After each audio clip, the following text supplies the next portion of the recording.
There is a saying in America that says, when a man is born, there is 3 things that will for sure happen in their lifetime. One of those things is that death is guaranteed, and there's nothing you can do to escape it. Second of all, whatever this person does, they have to pay their fair share of taxes. And the third thing that will happen is that they will for sure see a communist regime collapse. This is a famous saying, especially after the Cold War. If you've seen our video about the fall of the Soviet Union, in that video you could see how 15 different countries separated from the USSR. The separation started with Estonia at around 1988. But that's not what today's video is about. When we get to the 1980s, the fall of the USSR is beginning to start, and year after year, communism and their leader, USSR, is getting weaker and weaker. The main reason that countries separated from the USSR was poverty and terrible economy. In the 1980s, most people in the USSR, not including the higher ups, were suffering from poverty, and they wanted to get rid of this ideology of communism. One of these countries that were different from them was the Socialist Republic of Romania. And this country had a leader by the name of Nicolae Ceaușescu. Ceaușescu was very different from other communist leaders, and you could say he was more powerful because Moscow really counted on him. It was because of Ceaușescu's power that, unlike Poland or Bulgaria, Romania was way more independent, and they could get much done without permission. Romania had a lot of power back then, and Kremlin was very worried about this country and how it could affect communism. It had so much power that Romania took over Moldova, and they said this country belongs to Romania and there's no place called Moldova. Moscow wasn't a fan of this, but they couldn't have a fight with their main ally. But in the end, Moscow really liked Romania because Ceaușescu would fight for the communist regime and nothing else.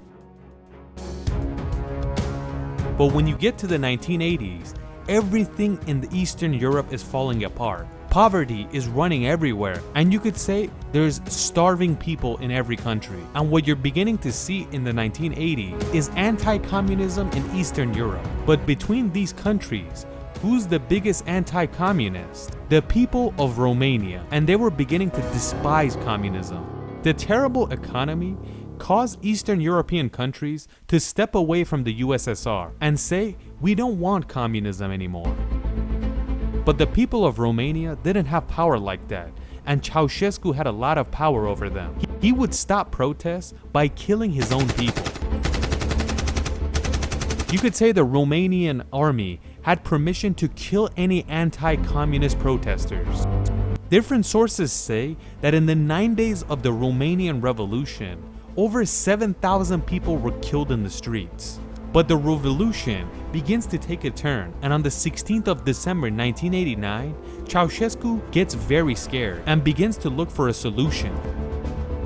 He decides to go to Iran, and on the 18th of December 1989, he has a meeting with the Iranian president Rafsanjani. They say in this meeting, he talked to the Iranian president about investing and helping each other's economy. Ceaușescu was basically looking for Iran to invest or give him a loan.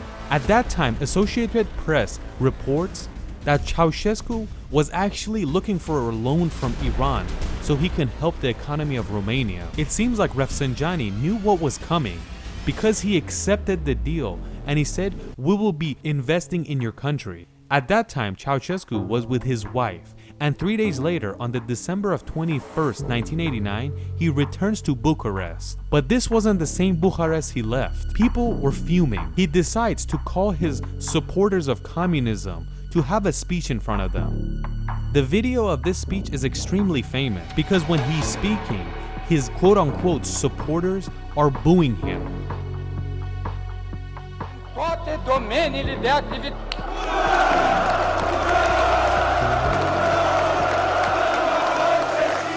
Aceasta va o He was so confident in his supporters that he allowed this speech to be aired live. He didn't expect his people to be against him in front of the world. You could say Ceaușescu embarrassed himself in front of the world with this footage, and everybody realized that even his supporters don't have his back. The capital city of Bucharest gets so crowded that Ceaușescu and his wife Elena decide to flee the city. When Ceaușescu escapes Bucharest, Ion Iliescu is now the president of Romania.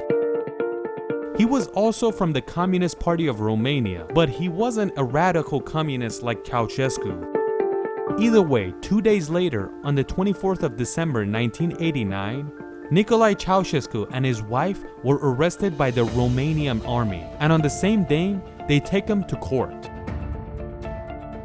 When Ceaușescu begins to speak that they're doing something wrong, the court tells him to shut up because there's no reason to stop this. We don't have time to bring proof, lawyers, or anything like that. All we know is that you and your wife are a disgrace to the Romanian people, and you have to spend the rest of your life in prison. But it seems like they only said that for the people of the court, because after this, the Romanian army came and took Ceaușescu and his wife. They thought they're going to prison, but they blindfolded them and took them outside, in the back of the courtroom. On the other side, the firing squad is waiting for them. After lining them up, they get the order to shoot.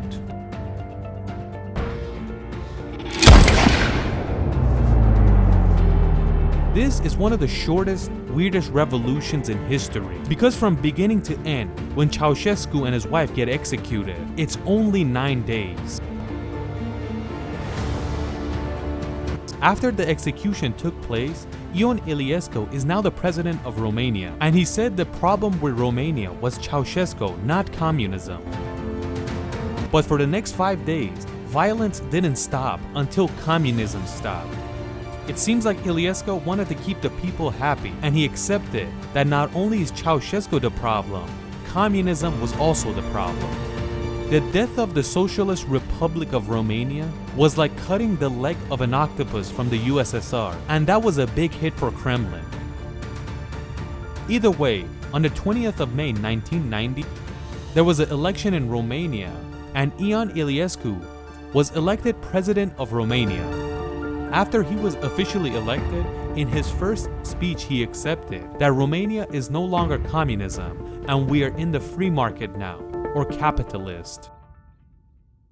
In all communist nations that collapsed, the politicians were exiled, imprisoned, or executed. But from the communist regime of Romania, only these two were executed.